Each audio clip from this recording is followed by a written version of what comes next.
The Story of Civilization, Volume 6, The Reformation, by Will Durant, Part 1, concluded. What actually was the condition of the German Church in the youth of Luther? One indication appeared in the readiness of high ecclesiastics to accept the criticism and critics of the Church. There were some scattered atheists whose names are lost in the censorship of time, and Erasmus mentions men amongst us who think like Epicurus that the soul dies with the body. There were skeptics among the humanists. There were mystics who denied the necessity of church or priest as intermediaries between man and God, and emphasized inward religious experience as against ceremonies and sacraments. Here and there were little pockets of Waldensians who denied the distinction between priests and laymen. And in eastern Germany there were some Hussites who called the Pope Antichrist. In Eger, two brothers, John and Leuwen of Augsburg, denounced indulgences as a hoax in 1466. Johann von Wesel, an Erfurt professor, preached predestination and election by divine grace, rejected indulgences, sacraments, and prayers to the saints, and declared, "I despise the Pope, the Church, and the councils, and I worship only Christ." He was condemned by the Inquisition, recanted, and died in prison in 1481. Wessel Gansfort, wrongly known as Johann Wessel, questioned confession, absolution, indulgences, and purgatory, made the Bible the sole rule of faith, and made faith the sole source of salvation. Here was Luther in a sentence. "If I had read his works before," said Luther in 1522, "my enemies might have thought that Luther had borrowed everything from Wessel, so great is the agreement between our spirits." Nevertheless, by and large, religion was flourishing in Germany, and the overwhelming majority of the people were orthodox and, between their sins and their cups, pious. The German family was almost a church in itself, where the mother served as catechist and the father as priest. Prayer was frequent, and books of family devotions were in every home. For those who could not read, there were picture books, Biblia Pauperum, illustrating the stories of Christ, Mary, and the saints. Pictures of the Virgin were as numerous as those of Jesus. The Rosary was recited with hopeful frequency. Jakob Sprenger, the Inquisitor, founded a fraternity for its repetition. And one German prayer was addressed to the only really popular Trinity: "Glory be to the Virgin, the Father, and the Son." Some of the clergy were as religious as the people. There must have been, though their names were rarely heard above the din made by wickedness, faithful ministers of the faith to produce or sustain such widespread piety among the people. The parish priest, like as not, had a concubine or a common-law wife. But the lion-loined Germans seemed to have condoned this as an improvement upon promiscuity, and had not the popes themselves, in this lusty period, rebelled against celibacy? As for the regular clergy, those subject to a monastic regula or rule, many of their orders were now engaged in earnest self-reform. The Benedictines had settled into a half-conventual, half-worldly ease, and the Teutonic Knights continued their loose morals, martial cruelties, and territorial greed. But the Dominican, Franciscan, and Augustinian friars returned to the observance of their rules and performed many works of practical benevolence. Most zealous in this reform were the Augustinian eremites, originally anchorites or hermit monks, but later gathered into communities. They kept with apparent fidelity their monastic vows of poverty, chastity, and obedience, and were learned enough to fill many chairs in German universities. It was this order that Luther chose when he decided to become a monk. The complaints against the German clergy were chiefly against the prelates, and on the score of their wealth and worldliness. Some bishops and abbots had to organize the economy and administration of great areas that had come into the possession of the Church. They were mitred or tonsured feudal seigneurs, and not always the most lenient. These ecclesiastics behaved like men of the world rather than men of God, and it was alleged that several of them rode to provincial or federal diets with their concubines in their trains. A learned Catholic prelate and historian, Johannes Jansen, has summed up perhaps too severely the abuses of the German Church on the eve of the Reformation. The contrast of pious love and worldly greed, of godly renunciation and godless self-seeking, made itself apparent in the ranks of the clergy as well as in other classes of society. By too many among the ministers of God and religion, preaching and the care of souls were altogether neglected. Avarice, the besetting sin of the age, showed itself among the clergy of all orders and degrees, in their anxiety to increase to the utmost extent all clerical rents and incomes, taxes and perquisites. The German Church was the richest in Christendom. It was reckoned that nearly a third of the whole landed property of the country was in the hands of the Church, which made it all the more reprehensible in the ecclesiastical authorities to be always seeking to augment their possessions. In many towns, the church buildings and institutions covered the greater part of the ground. Within the sacerdotal body itself, there was also the most marked contrasts in respect of income. The lower orders of parochial clergy, whose merely nominal stipends were derived from the many precarious tithes, were often compelled by poverty, if not tempted by avarice, to work at some trade which was quite inconsistent with their position, and which exposed them to the contempt of their parishioners. The higher ecclesiastical orders, on the other hand, enjoyed abundant and superfluous wealth, which many of them had no scruples in parading in such an offensive manner as to provoke the indignation of the people, the jealousy of the upper classes, and the scorn of all serious minds. In many places complaints were loud against the mercenary abuse of sacred things, against the large and frequent sums of money sent to Rome, of annats and hush money. A bitter feeling of hatred against the Italians began gradually to gain ground, even amongst men who, like Archbishop Berthold von Henneberg, were true sons of the Holy Church. The Italians, he wrote on September 9, 1496, ought to reward the Germans for their services, and not drain the sacerdotal body with frequent extortions of gold. Germany might have forgiven the worldliness of its bishops if it could have been spared the pretensions and exactions of the popes. The rising spirit of nationalism resented the claims of the papacy to hold no emperor legitimate till papally confirmed, and to depose emperors and kings at will. Conflicts between secular and ecclesiastical authorities persisted in appointments to benefices, in overlapping jurisdiction of civil and episcopal courts, in the immunity of the clergy from nearly all civil legislation. German nobles looked with fretting concupiscence upon the rich possessions of the Church, and businessmen grieved that monasteries claiming exemption from taxation were competing with them in manufacturing and trade. The quarrel at this stage was over material concerns rather than over theological differences.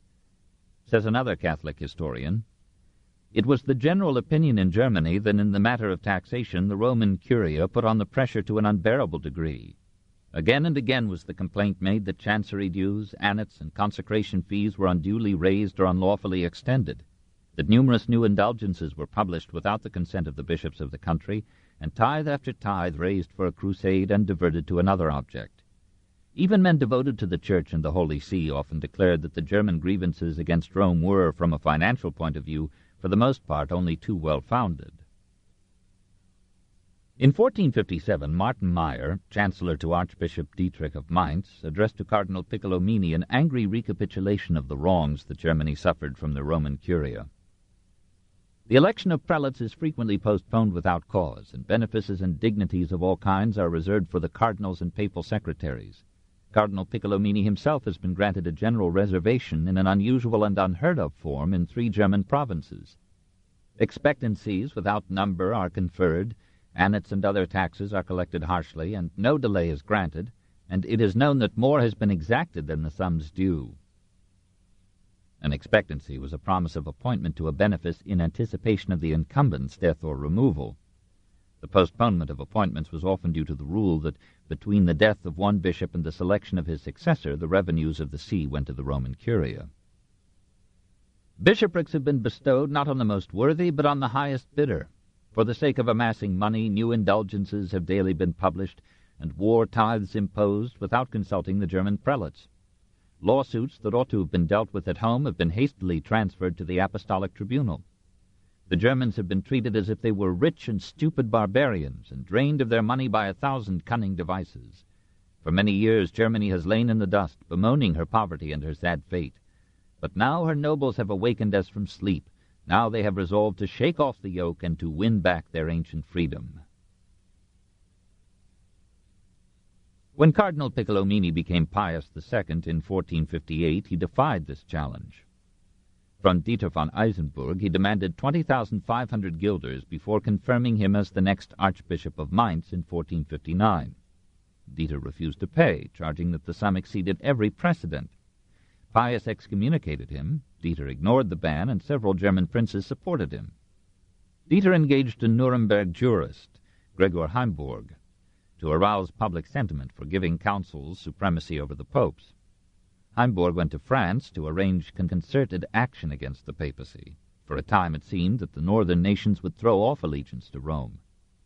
But papal agents detached from the movement one after another of Dieter's allies, and Pius adopted Adolf of Nassau to replace him. The armies of the two archbishops fought a bloody war. Dieter was defeated. He addressed to the German leaders a warning that unless they stood together they would be repeatedly oppressed, and this manifesto was one of the first documents printed by Gutenberg. German discontent was not quieted by this victory of the popes. After a large sum of money had gone from Germany to Rome in the Jubilee of 1500, a diet at Augsburg demanded that part of the money should be returned to Germany. The Emperor Maximilian grumbled that the Pope drew 100 times more revenue from Germany than he himself could collect.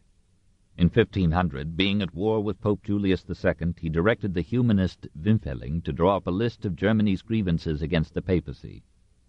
For a time he thought of proposing the separation of the German Church from Rome, but Impending dissuaded him on the ground that he could not expect persistent support from the princes. Nevertheless, all the economic developments of this age prepared for Luther.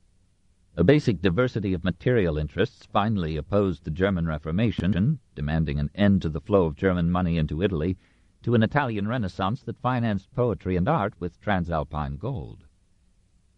Among the people, anti-clericalism went hand in hand with piety. A revolutionary spirit of hatred for the church and the clergy, writes the honest pastor, had taken hold of the masses in various parts of Germany. The cry of death to the priests, which had long been whispered in secret, was now the watchword of the day.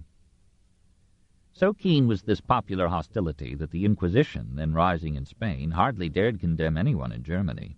Violent pamphlets rained assaults not so much upon the German church as upon the Roman see. Some monks and priests joined in the attack and stirred up their congregations against the luxury of the higher clergy. Pilgrims returning from the Jubilee of 1500 brought to Germany lurid, often exaggerated, stories of immoral popes, papal poisonings, cardinals' roisterings, and of a general paganism and venality. Many Germans vowed that as their ancestors had broken the power of Rome in 476, they or their children would crush that tyranny again. Others recalled the humiliation of the Emperor Henry IV by Pope Gregory VII at Canossa, and thought the time had come for revenge.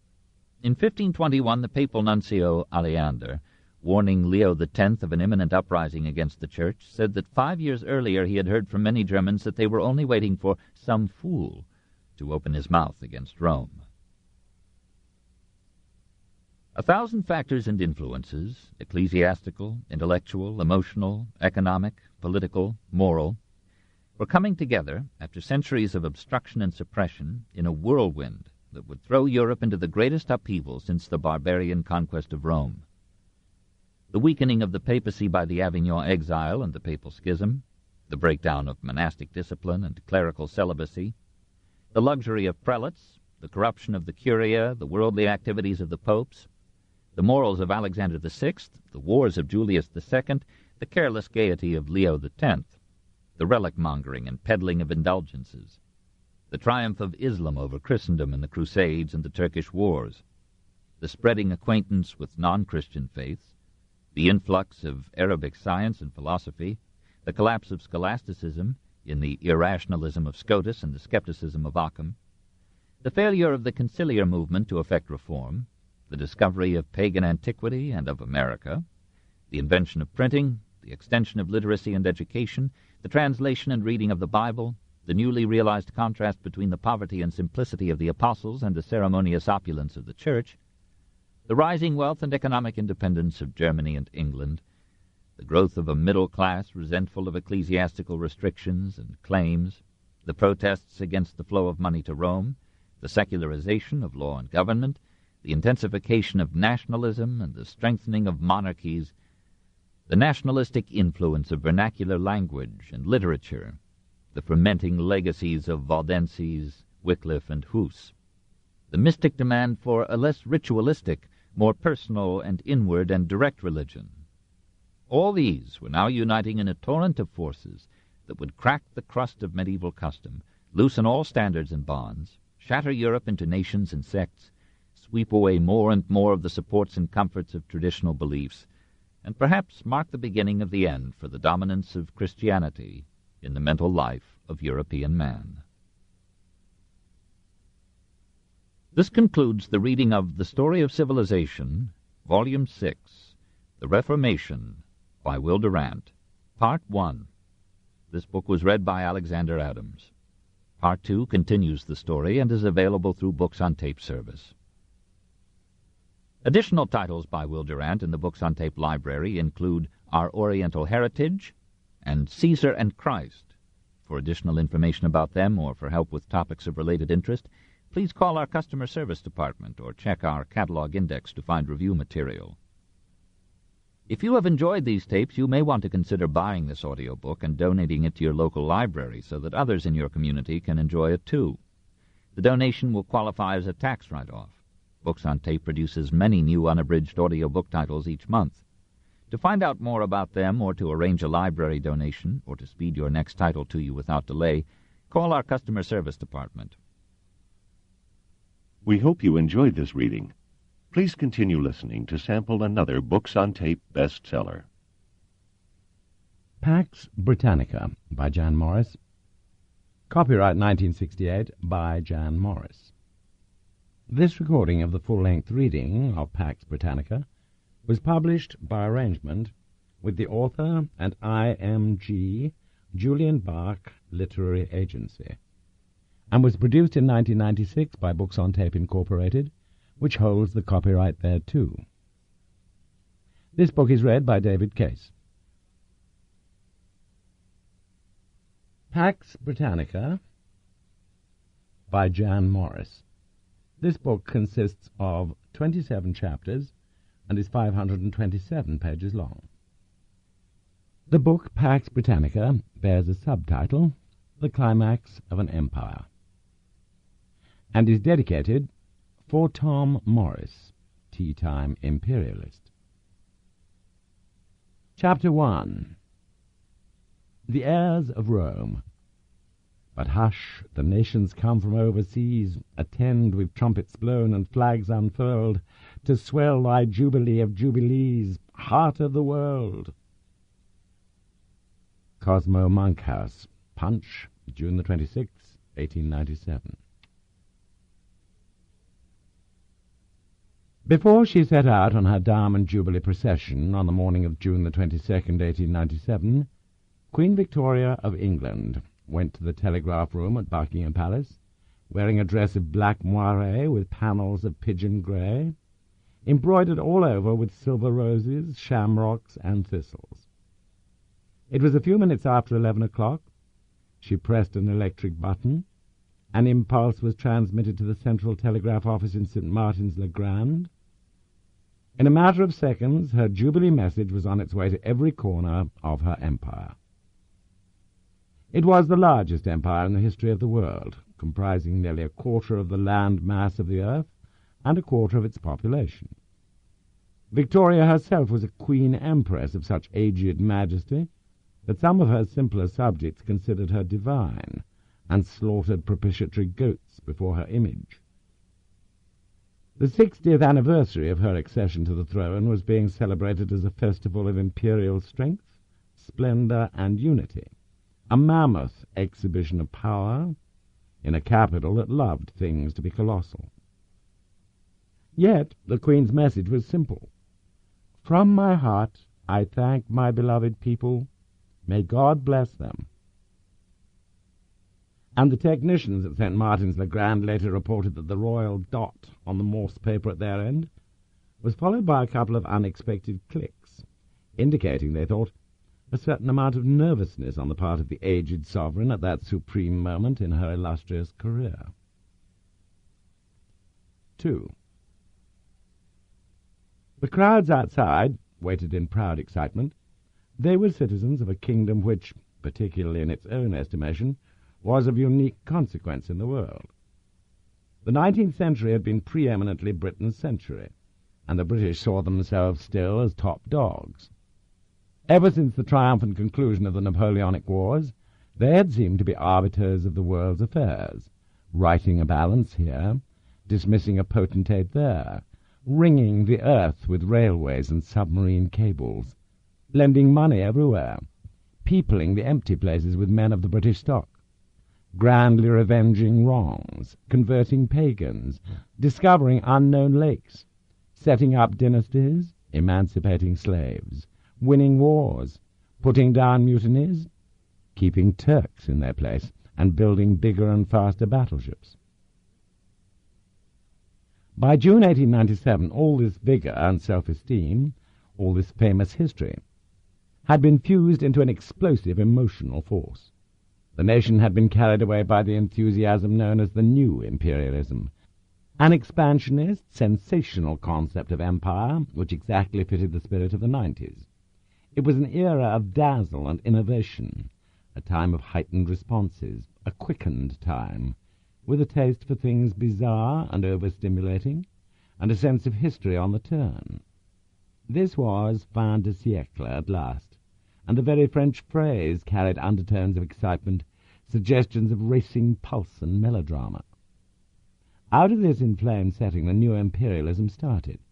The empire had been growing steadily throughout the century, generally without much public excitement, but since the 1870s it had expanded so violently that the statistics and reference books could scarcely keep up, and were full of addenda and hasty footnotes. Recalled now from the grand junction of the Jubilee, the separate lines of the Victorian story seem to have been leading the British inexorably towards the suzerainty of the world. The methodical distribution of their systems, their values, their power, and their stock across the continents. Their empire, hitherto seen as a fairly haphazard accretion of possessions, now appeared to be settling into some gigantic pattern, and like gamblers on a lucky streak, they felt that their power was self-engendering, that they were riding a wave of destiny, sweeping them on to fulfillment. The new imperialism was the one certain political winner of the day.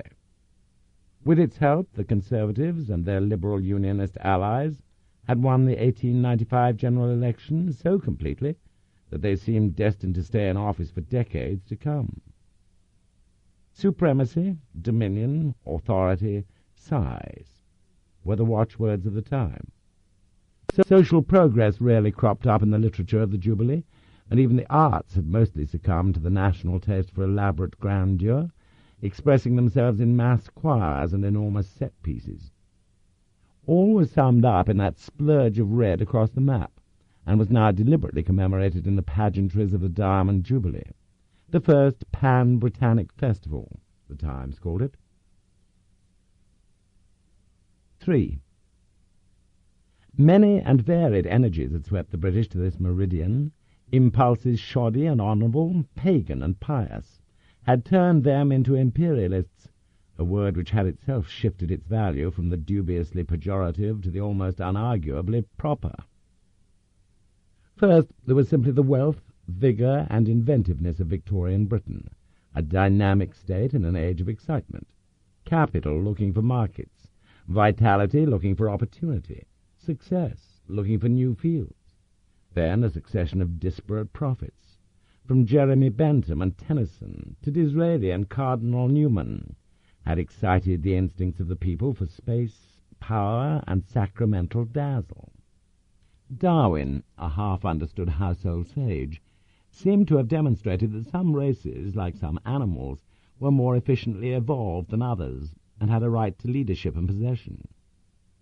The evangelical movement had drawn attention to the plight of the ignorant heathen of the tropics, only awaiting redemption, educating the natives of Buriobulaga, as Mrs. Jellyby expressed it, on the left bank of the Niger. Among the gentry, Dr. Arnold and his reformers of the public schools had implanted concepts of privileged service that led logically to the idea of a new Rome. Among the masses, popular education had opened a generation's eyes to the thrill of the world outside, contrasting so compellingly with the drabness of the new industrial cities at home. The new penny press, led by the brilliantly boastful Daily Mail, the embodiment and mouthpiece of the imperial idea, assiduously fanned the aggressive patriotism of the people. The more blustering sort of Britain reacted violently to the yellow book decadence of the intellectuals, whose notions seemed the very antithesis of Nelson, the pound sterling, and the charge of the Light Brigade. Politically, the Liberals were in eclipse, and Gladstone's voice, the voice of the English conscience, was silent. Gladstone, whose family fortunes were founded on the Indian and Caribbean trades, remained vehemently anti-imperialist, and at 87 took no part in the Jubilee events. He thought the Queen ought to celebrate the occasion by abdicating. He died in the following year. The perennial discontent of the Irish, a squalid constant of English politics, had hardened rather than weakened the British will to rule, and that's how my Kitchener was gloriously revenging the death of Gordon 12 years before, with his imperial armies in the Sudan. The British, who theoretically ruled the Sudan in the name of Egypt, had decided in 1883 to withdraw the Egyptian garrisons from the country in the face of a rebellion led by a Muslim prophet known as the Mahdi.